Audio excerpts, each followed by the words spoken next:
Ya hanya satu kata kata saya ini memang benar-benar biadab ya. Biadab ya. Ini iya, ini kan lagi bulan puasa. Kalau kita tanya agamanya apa mereka itu kan pasti Islam barangkali. Nah ini Islam yang mana sebetulnya? Lu bener apa-apaan, ini harusnya pada bangkit semua.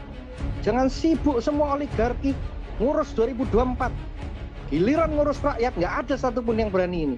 Lu saya salut loh sama Bang Adi Armando. Martir bener, dia berani. Dia berani, setor nyawa nggak takut.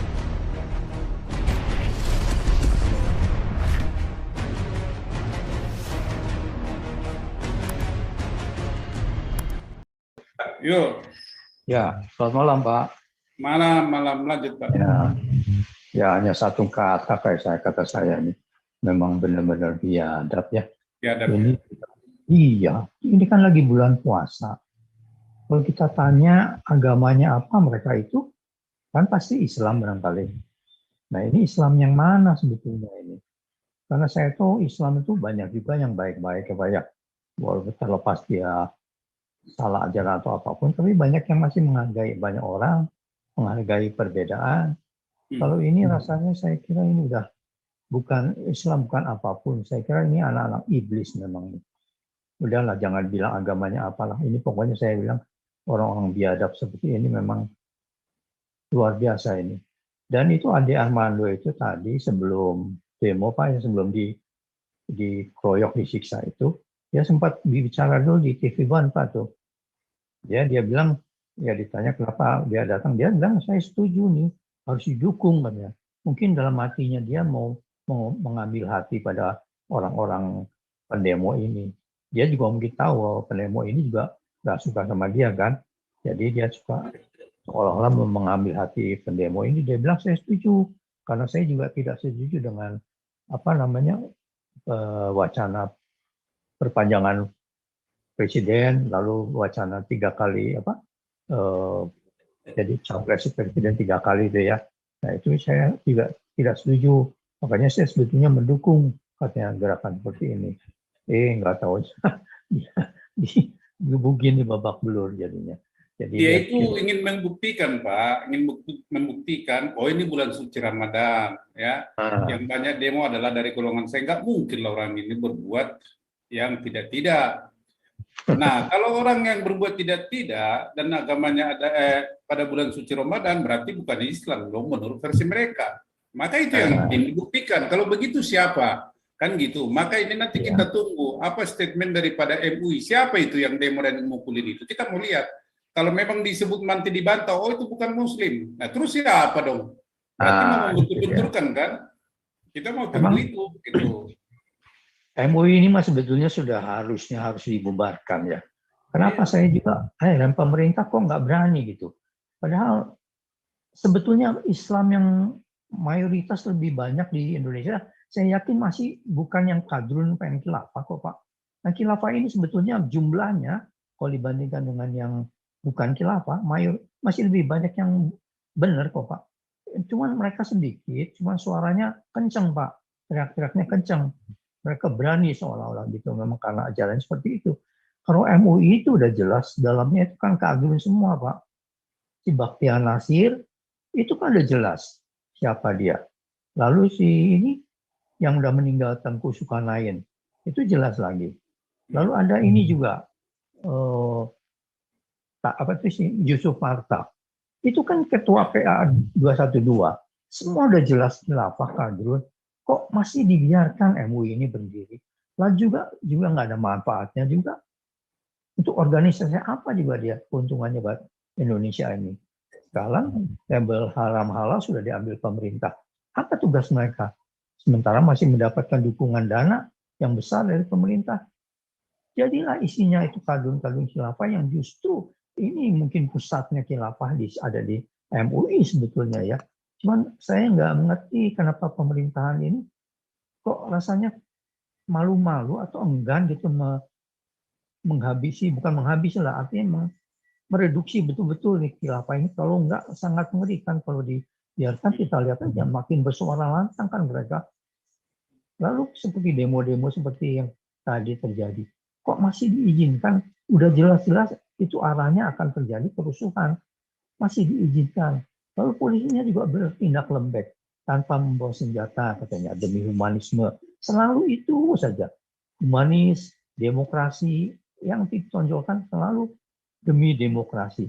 Itu orang-orang kadrun ini semua demi demokrasi selalu.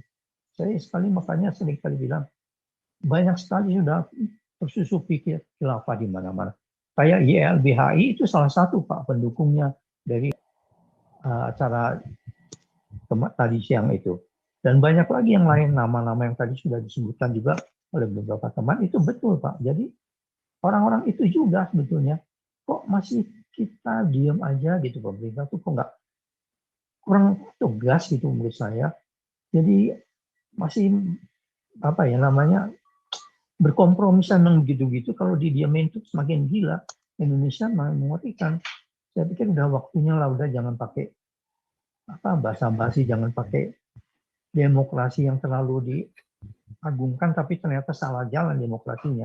Dilepas jadi kayak binatang yang liar yang terlepas dari kandangnya itu. Demokrasi dibebaskan sejak zaman Gus Dur itu kan. Aduh, jadi saya bingung kan. Tolonglah ayo pemerintah, presiden, polisi, TNI, semua ya yang berwenang dalam hukum ini. Tindak tegaslah yang gitu-gitu, udah jangan di ini. Tadi kelompok itu bukan kelompok mahasiswa, itu sebagian aja Pak. Ternyata banyak kelompok anak buahnya sih itu, Habib Bahar Smith itu banyak itu katanya menurut berita kelompok anak pendukung Bahar Smith. Udah jelas itu kan kadrun semua. Iya. Ya, jadi ada bohirnya itu, jadi bukan mahasiswa, mahasewa. Mahasewa, betul. Mahasewa, mahasiswa yang ikut demo itu saya pikir Anda itu namanya mahasiswa. Artinya mahasiswa atau siswa atau pelajar yang sudah tingkatnya kan tinggi ya. Bukan anak SD, SMP lagi. Tapi otaknya kok benar-benar kosong.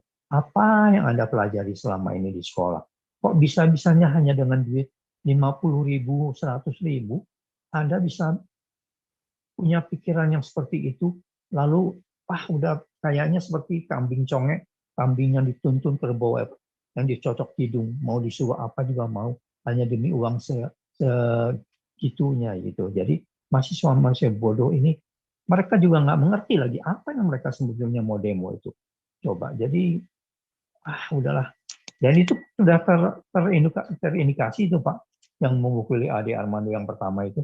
Dan yang pertama memberikan informasi bahwa ada Ade Armando di sana, ada tuh katanya. Dikasih tahu dia melalui grup, dan akhirnya dikeroyok. Itu namanya si Dario tuh Pak. Udah indikasinya. Lalu yang mukul pertama kepalanya, bagian belakang kepala Ade Armando sampai jatuh, lalu dikeroyok, itu udah ketahuan juga Pak. Jadi rupanya udah tinggal tunggu aja dia nangis nanti di kantor polisi. Ayolah polisi tegas-tegas aja. Namanya itu dia Ulhak tuh. Orang dari Taman 80, RT 07, RW 09, Klender, Duren Sawit. Anda udah ketahuan ya. Dia jangan nangis kamu nanti kalau ditangkap polisi. Ayolah polisi, jangan kasih kesempatan lagi yang demo-demo seperti inilah. Pengacau, iya. Kegunaannya, manfaatnya juga nggak ada. Ayo pemerintah, berantas betul-betul kalau mau Indonesia selamat dari khilafah. Jangan pakai tedeng aling-aling lagi, jangan pakai basa-basi lah, lembek-lembek nama yang ginian. Percuma deh, lembek-lembek.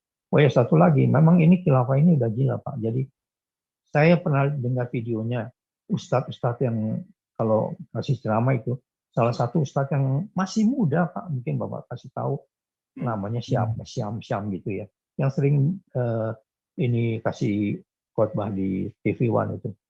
Saya dengar khotbahnya. Kita nanti katanya di surga itu kita akan yang mendapat sesuatu yang paling bahagia, yang paling besar, yaitu hubungan seks katanya Pak. Hubungan seks, karena kita di sini ditahan. Selama kita di dunia ini kita tidak boleh kan, nggak boleh berhubungan seks dengan bebas atau gimana. Nah itu kita ditahan-tahan. Nanti di surga katanya kita akan dapat kebebasan katanya. Dengan kita bebas berseks dengan 72 bidadari dan sebagainya. Gila nggak Pak? Itu ajaran apa itu? Kalau bukan ajaran iblis. Mati hanya untuk mikirkan seks saja. Aduh, luar biasa dah. Yang mudah-mudahan Indonesia selamat dari khilafah lah Pak. Tahun 2024 nantinya. Terima kasih ya Pak. Salam bahagia. Iya, Indonesia bukan demokrasi Pak, demokrasi.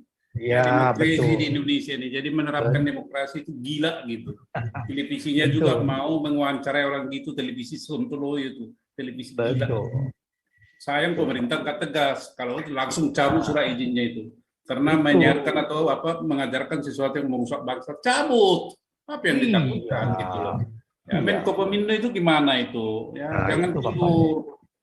Itu yang kita harapkan. Berlaku adil kepada semua pihak. Melanggar hukum, sikat. Gitu. Ikat harusnya begitu. Ini Sekarang mau agama itu melanggar hukum, sikat. Ini bukan masalah agama, selesai kan? itu udah jelas-jelas. Karena kayak Menteri Agama kan pernah memberikan Ini itu statement bahwa takut.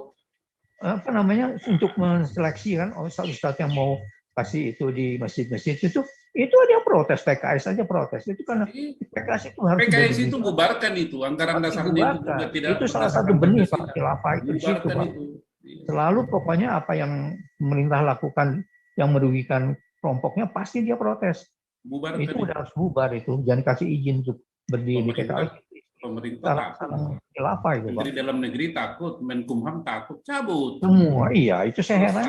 Kan? Tidak berdasarkan Pancasila, cabut. Itu makanya pemerintah, aduh, gemes, semua bisa gemes. Iya, oke Pak, betul itu Yesus saya betul Pak, itu luar biasa. Ya, tapi kita tetap bersuara dari sini secara objektif ya. Kita juga tidak takut.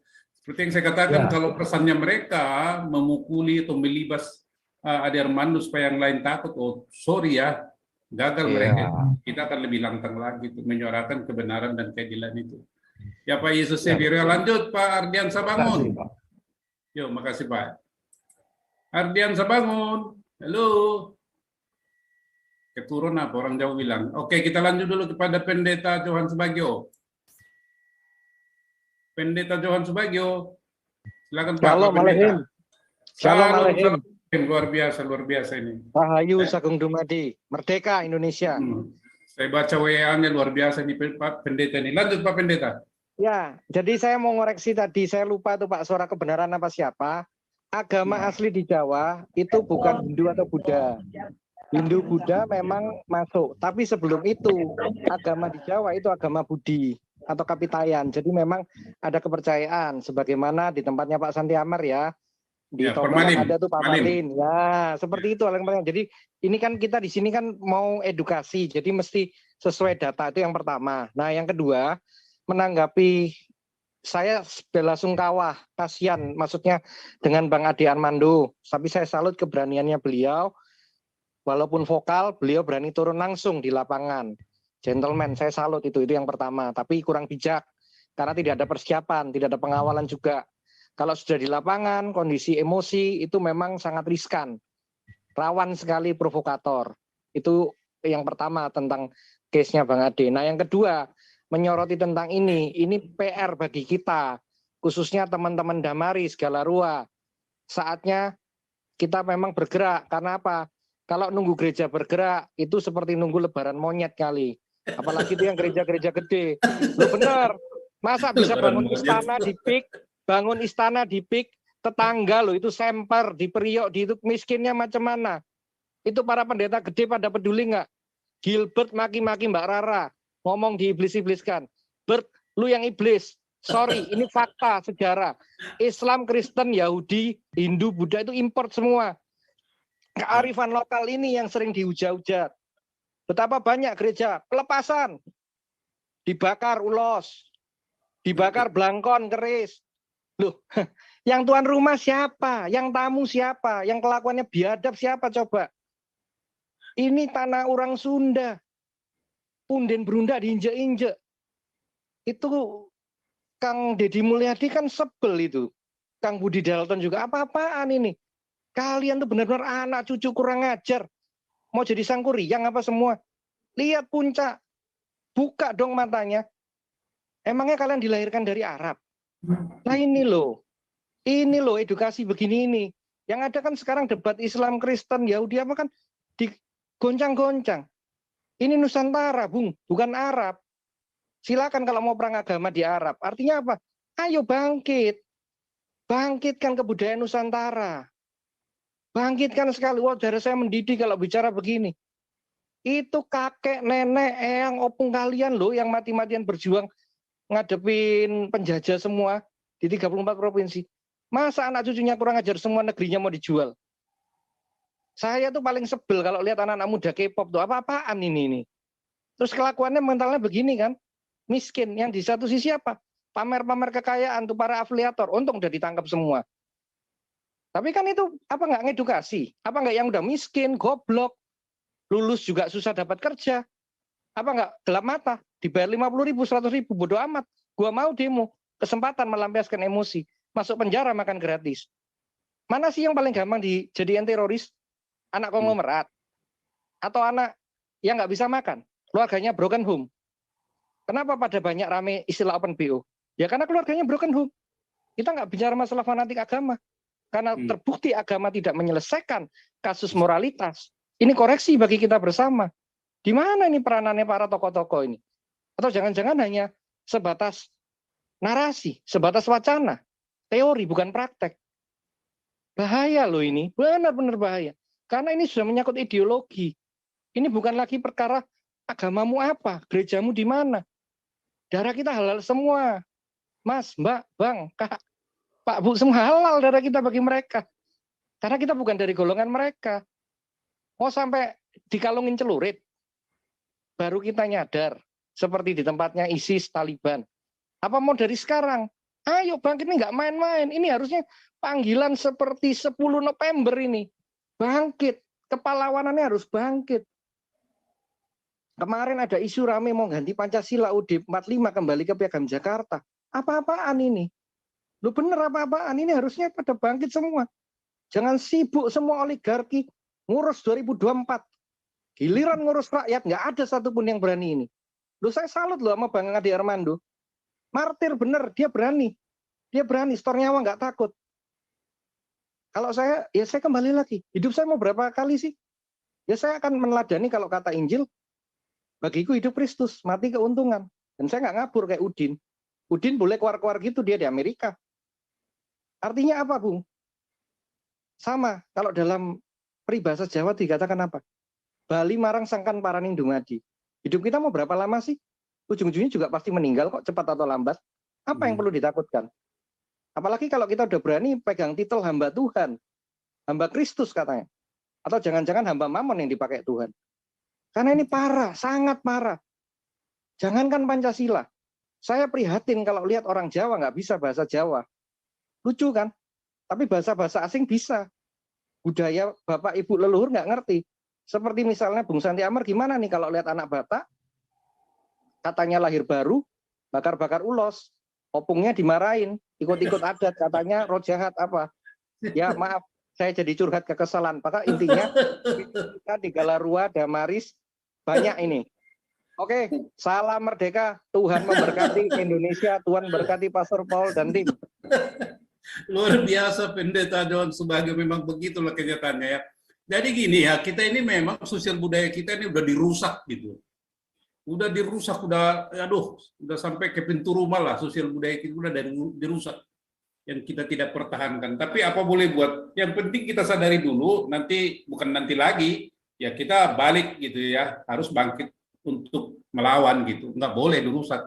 Jadi kalau misalnya di WA atau apa, misalnya teman-teman apa bilang apa, barakallah gitu. Ada salah seorang muslim, ini guru nih atau profesor ini, gimana ya kalau bahasa Indonesia ini diganti dengan bahasa Arab gitu. Pernah saya dengar itu. Jadi luar biasa, dirusak deh. Tapi kita tidak boleh diam, ya harus tetap bertindak dan melawan. Oke, silakan.